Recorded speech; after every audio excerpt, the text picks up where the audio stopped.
Mesdames et messieurs, bonsoir. Bienvenue à votre émission Décryptage de l'actualité internationale. Ce soir, nous allons nous intéresser à deux sujets, mais le sujet principal a trait aux 40 ans de pouvoir de Paul Biya, qui se sont, disons, célébrés, si on peut ainsi dire, il y a quelques jours.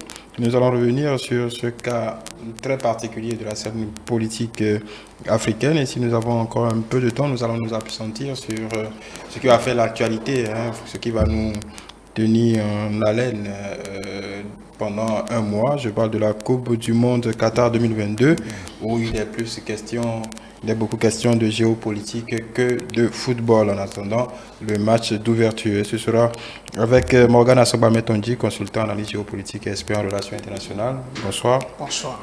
Joël Ataï-Guédegbe, expert en gouvernance. Bonsoir. Bonsoir. Paul Biya, 40 ans au pouvoir. Des questions. Je commencerai par vous s'interpeller sur une image qui a circulé où il y avait réellement un gâteau dans la résidence présidentielle, 40 ans, sous réserve que ce soit un montage ou pas. Apparemment, ça peut se fêter quand même, non? C'est une image vraisemblable. Qu'est-ce que ça vous inspire un peu tout ça, 40 ans au pouvoir, de 1982 à 2022? Non, quand même un peu de désolation. La moitié, ça aurait pu se faire. Là, ça veut dire que des gens ont eu plus de 30 ans sans avoir connu un autre président de la République. L'heure où on parle d'alternance un peu partout dans le monde, où les valeurs vont quand même à la dévolution démocratique du pouvoir avec l'idée de l'alternance. On s'étonne de ce que un pays qui se veut une république laisse perdurer comme ça à sa tête. Quelqu'un qui semble quand même de plus en plus abandonné par ses forces. Et ça doit être assez désolant pour ce que le Cameroun devrait attendre à partir de ses ressources, naturelles, minières, intellectuelles, humaines, tout court. On peut s'étonner qu'il n'y ait que Monsieur Paul Biya pour incarner l'exécutif. S'il veut régner comme la défunte reine Elisabeth, il lui reste encore 30 ans pour battre le dit record. Toujours est-il qu'il a déjà franchi les 80 ans. Oui, 89. On verra. Le contraste, c'est qu'on n'a pas l'impression que le Cameroun ne soit pas gouverné. Oui, et ce n'est pas un contraste. En fait, c'est une situation qui permet d'apprécier la chose, non seulement du point de vue démocratique, mais aussi du point de vue contextuel et de diversification en matière de leadership. Parce que dans le même temps, lorsqu'on parle de durée à l'exécutif, de l'autre côté, vous avez des systèmes démocratiques considérés et validés comme démocratiques où vous avez la possibilité de rester autant que possible, si votre parti a le leadership, de rester au pouvoir. Et il y a eu des cas, vous avez au Royaume-Uni, c'est un système assez compréhensible où le parti qui tient la main peut avoir son premier ministre tout le temps. Vous avez l'Allemagne où on a connu quand même des chanceliers qui ont fait des années au pouvoir. 15 ans, 20 ans. Voilà. Et c'est pour dire qu'aujourd'hui, tout dépend de la dynamique institutionnelle dans laquelle on se retrouve. Et quand je parle d'institutionnel, je parle surtout de constitutionnel. Dans une dynamique constitutionnelle comme celle qui existe au Cameroun et qui se veut exister dans la plupart des pays africains, on a cet intérêt-là pour l'alternance. Et cet intérêt pour l'alternance semble prendre le pas sur l'intérêt pour la qualité de la gouvernance et du leadership. Et je parle en termes de rendement et de progrès. Je parle de développement et de capacité à maintenir la paix et la sécurité. Maintenant, quand vous revenez sur cet aspect, vous vous rendez compte que les 40 ans, oui, on semble quand même constater qu'il y a un leadership, mais on constate aussi qu'on se retrouve dans une situation aujourd'hui un peu délicate, où la question de la séparation entre le Nord et le Sud, les anglophones et les francophones, prend un peu de l'ampleur. La question de du développement économique, de l'amélioration de la situation économique qui n'est pas propre au Cameroun, mais quand même qui devient une question assez préoccupante, prend de l'ampleur. La question de la sécurité dans l'espace de l'Afrique centrale aussi prend de l'ampleur. Donc tous ces éléments mis ensemble sont des éléments qui pourraient amener le système Biya à se repenser Parce qu'on a aussi de l'autre côté, on se pose la question de savoir, c'est un être humain, c'est vrai qu'il a créé un système, mais est-ce que le système Biya, une fois que M. Biya ne sera plus au pouvoir, va connaître le sort du système Houphouët-Boigny qu'on a eu en Côte d'Ivoire? C'est la grosse question qu'on peut se poser. Justement, la question, votre intervention traduit quelque chose, une sorte de, je vais dire, de désespérance. C'est-à-dire que la seule possibilité, la seule lucarne que vous ouvrez, c'est que Paul Biya ne parte pas par transition, mais mais au pouvoir. Donc vous ne voyez aucun autre issue à cette situation? Alors, pour être issue, pragmatique, il est très difficile de voir une autre issue en dehors de celle où il décide lui-même de céder le siège. Pourquoi? Parce qu'il a un parti politique qu'on appelle le RDPC, qui est très important et très puissant au Cameroun. Il n'y a pas match, comme ils aiment le dire au Cameroun. Lorsque vous prenez le parti politique que représente le RDPC et tout autre parti politique autour au Cameroun, que ce soit en matière d'effectivité gouvernementale ou de représentativité, le RDPC est partout. Que ce soit en matière d'acteurs économiques et politiques, le RDPC est dominant. C'est une condition sine qua non. Et donc, vous vous rendez compte que, à moins que le président Biya, qui semble ne pas se maintenir au pouvoir, mais qu'on maintient au pouvoir, si on doit se fier au processus institutionnel, c'est parce qu'il y a le peuple qui souhaite qu'il reste au pouvoir qu'il est, si on se fie au processus démocratique et institutionnel. Donc, il semble qu'il ne partira que lorsqu'il aura atteint peut-être les termes de sa vie sur Terre, à moins que, effectivement, les facteurs de sécurité, les facteurs de capacité à pouvoir maintenir le système en place fléchissent. Ou peut-être qu'il y a des mécontentements très prononcés au sein même du dispositif Biya qui est en place aujourd'hui. Si aucun de ces éléments ne surviennent, eh bien, on devra s'attendre au scénario Houphouët-Boigny.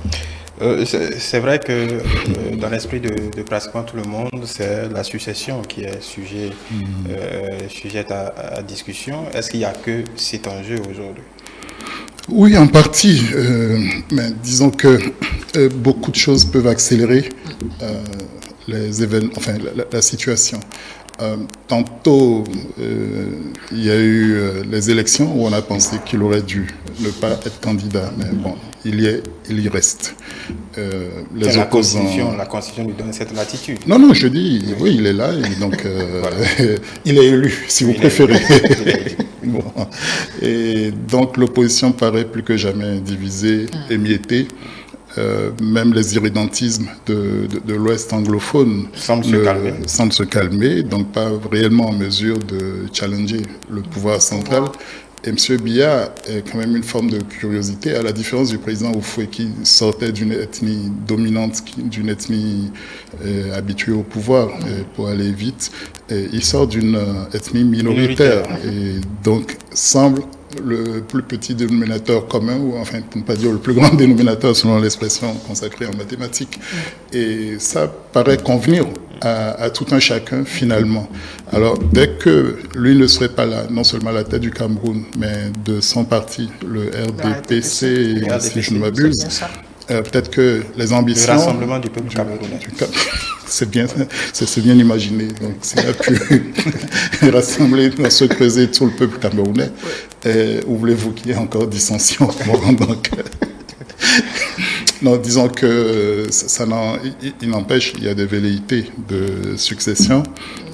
Il a su à la fois entretenir des fidèles depuis le début de son épopée, comme éjecter au fur et à mesure ceux qui avaient les dents un peu trop longues. L'opération Épervier est toujours là, de temps à autre, pour nettoyer les écuries d'Ogia, en tout cas, et faire le ménage et tenir en respect les uns les autres.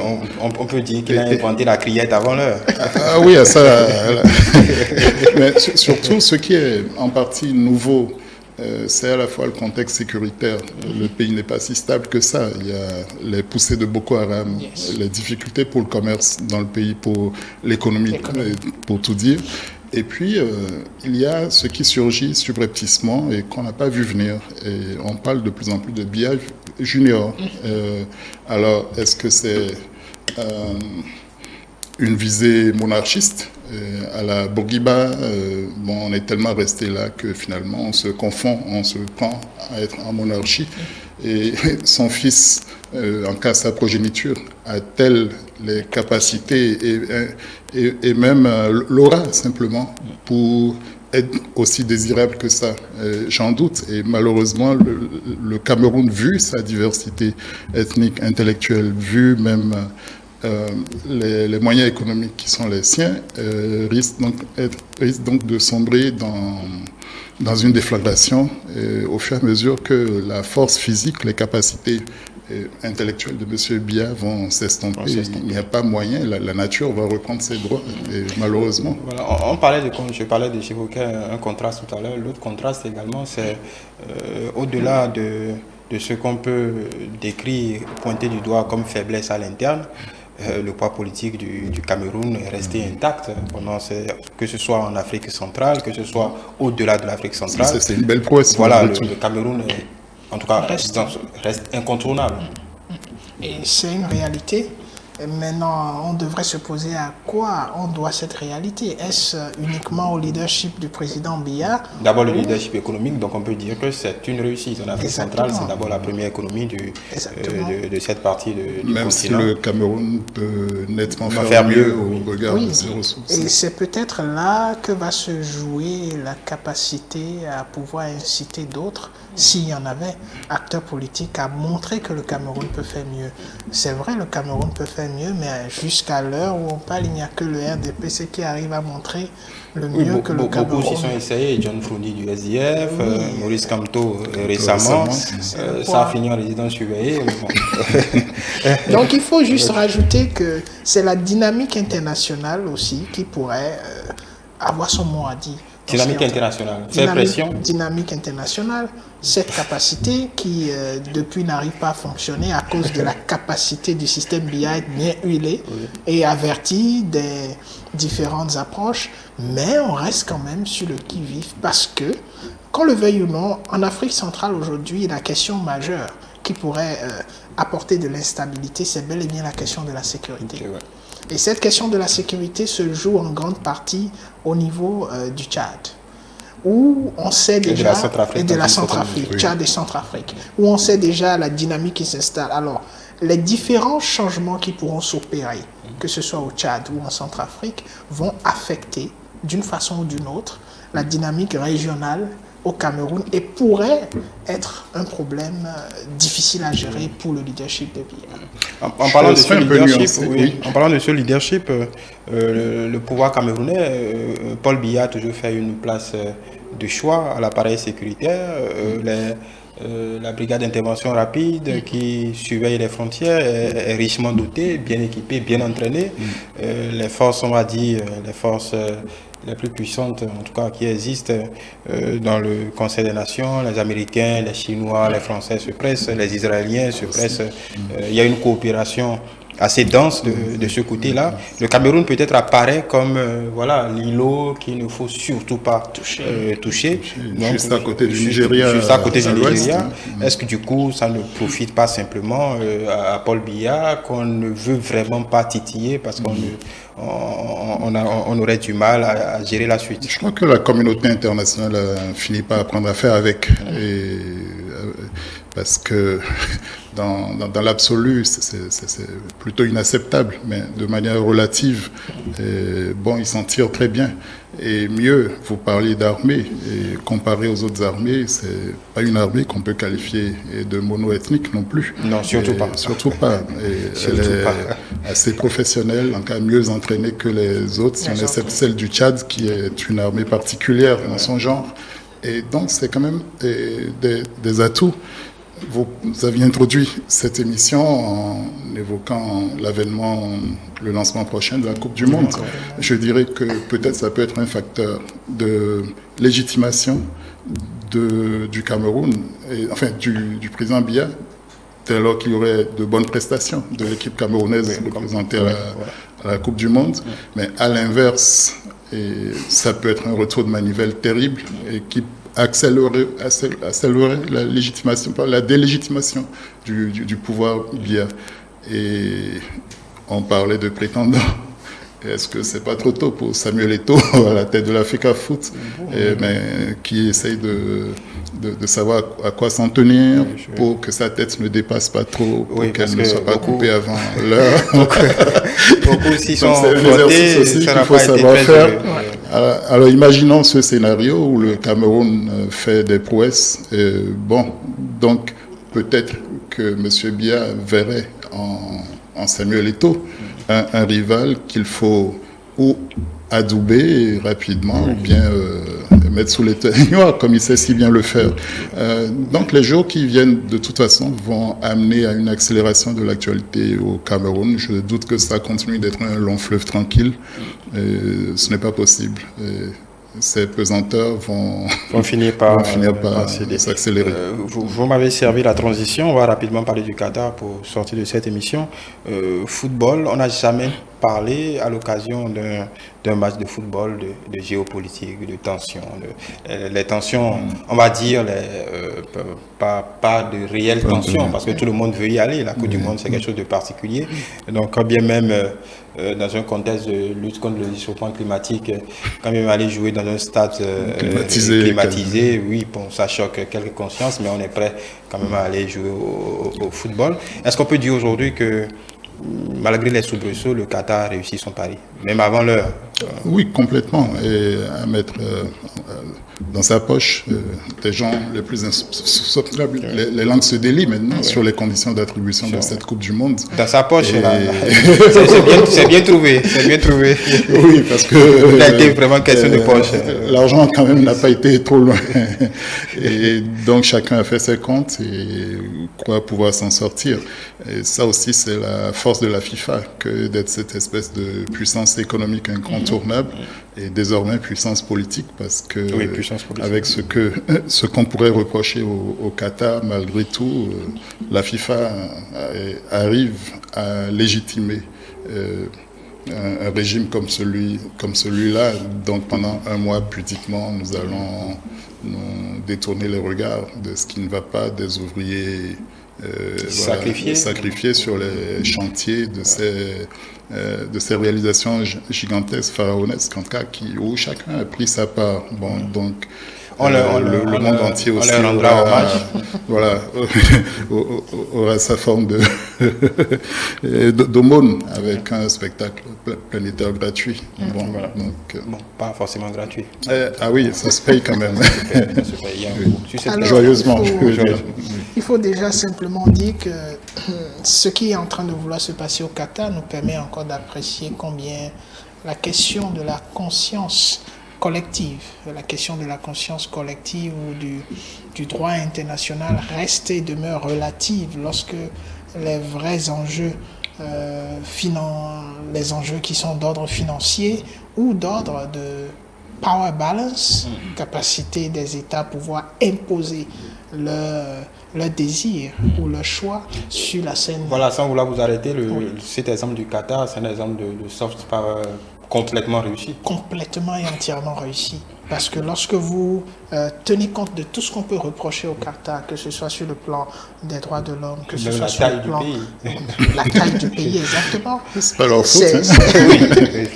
C'est quand même impressionnant. Le soft power du Qatar a connu un succès remarquable et donc cela remet en cause tout ce qu'on connaît comme principe quotidien et cela a relancé aussi les débats sur le processus d'attribution même de l'organisation de cette Coupe du Monde, pas seulement de cette Coupe du Monde, mais de tout l'environnement footballistique, parce que la FIFA, c'est d'abord la FIFA et c'est ensuite des représentations aussi sur la forme régionale. Et donc on se pose des questions sur le fonctionnement de cet appareil politique et économique énorme, capable de changer même la notion de respect d'un certain nombre de principes, pas des États, parce que ce sont des États qui se feront représenter par des équipes nationales et participeront donc à cette messe-là assez impressionnante. Voilà. Là, pour rapidement finir là-dessus, l'argent avant tout, Et quand bien même nous sommes des consommateurs, on peut toujours critiquer, mais bon, ça ne nous, ça ne nous fait pas... C'est quasiment passé au stade de modèle, désirable, c'est ça le comble. Et donc de nous faire avaler ça comme quelque chose de désirable, de bien élaboré, de bien abouti. Mais vivement quand même que ça aide à repenser ou à reprendre un peu plus conscience des conditions exécrables de travail et de survie de la majorité. Bon, le football passera de toute façon. Oui, le football passera. J'aime bien cette conclusion. Un pronostic Pronostic oui, par rapport... pour les équipes africaines, passer le premier tour, le second tour. Samuel Eto'o parle de finale. Le pays devait être éjecté, non? La Tunisie avait commencé à avoir des soucis avec la FIFA. Je pense qu'au dernier moment, ça a été géré. Pronostic difficile à faire. Difficile à faire des pronostics comme à chaque Coupe du Monde d'ailleurs. Vous ne nous voyez pas gagner la Coupe du Monde. En tout cas, nous allons faire ce que nous pouvons faire. Et je vois mal le Qatar organiser une Coupe du Monde et ne pas faire ce qu'il doit faire pour quand même gérer au mieux. Je vois mal le Qatar organiser les pays de la région, ne pas avoir suffisamment de capacité à pouvoir maintenir la Coupe dans la région. Donc, c'est des enjeux assez intéressants. C'est un vrai pronostic. Le Qatar n'a pas seulement mis de l'argent dans l'organisation. Oui. Le Qatar a aussi mis certainement de l'argent dans les capacités. Oui, il y avait beaucoup de joueurs africains aussi. Voilà, donc c'est un peu ça. Ça va être difficile, mais ce sera intéressant quand même. Voilà, si cette question. Non, bon, je crois que assez sérieusement, il y a des équipes assez homogènes quand même. Et évidemment, on songe à ce que la France puisse succéder à elle-même. Non, laissons la France. Je sais que c'est une autre nation africaine. C'est une autre nation africaine, mais parlons des vraies nations africaines. Non, aucune n'est durablement, sérieusement structurée pour faire une longue compétition. J'observe également que les gens sortent quasi immédiatement des championnats européens pour embrasser une compétition comme celle-là. Bon, allons-y, on se jette à l'eau. Malgré tout, le Ghana est un petit pays ouest-africain et c'est le plus proche de nous. Gageons que dans la continuité de ce que le Ghana a réalisé par le passé en 2010 en frôlant les quarts de finale, bon, ils aient le bon goût de nous rappeler à ça. Peut-être une première satisfaction, c'est que la première fois que les représentants africains y vont avec des entraîneurs locaux, donc 5 sur 5, donc on peut peut-être... Quand on apprend même le salaire, de l'entraîneur sénégalais qui vient d'être doublé, 35 000 euros. Donc ça voudrait dire que voilà, les pays africains commencent à prendre au sérieux cette affaire-là. Gageons que ça fasse des émules, même de notre côté. Merci beaucoup, Morgan Assoba Metondi. Je rappelle que vous êtes consultant en analyse géopolitique et expert en relations internationales. Joël Ataï Gadagbe, expert en gouvernance. D'ici là, merci de nous avoir suivis. Portez-vous bien et merci de votre fidélité au programme de ETL.